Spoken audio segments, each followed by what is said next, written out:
Hello everyone, welcome to Moon Motors YouTube channel. আজি আপোনালোকক দেখুৱাম Hyundai Accent SX Optional 2018 last of ফিলৰ গাড়ী হয়, ডক্টৰ ডিভাইন গাড়ী। বাম্পাৰ টু বাম্পাৰ অৰিজিনেল পেইণ্টত আছে, ইঞ্জিন বডি সিল পাব, টপ মডেল গাড়ী হয়, এলয় লাগি আছে, টায়াৰ প্ৰফাইলটো আপোনাৰ 80 to 90% পাব, ABS-ও পাব, দুটা এয়াৰবেগ আছে, এডজাষ্টেবল মিৰৰ পাব, কোম্পানী ফিটেড ডিসপ্লে লাগি আছে, এসি হিটাৰ ৰানিং কণ্ডিশ্যন আছে। ইয়াৰ ৰানিং হৈছে আপোনাৰ 1 লাখ। পুছ বুটান ষ্টাৰ্ট পাই যাব, পাৱাৰ ষ্টিং 4টা পাউণ্ডো পাব, আপোনাৰ সিট কভাৰ লাগি আছে, বেক কেমেৰা পাই যাব।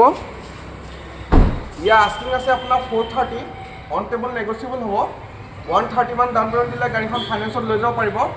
গাড়ীখন যদি কাৰোবাৰ পচন্দ হৈছে স্ক্ৰীনত দিয়া নম্বৰত কণ্টেক্ট কৰিলে হ'ল। ধন্যবাদ।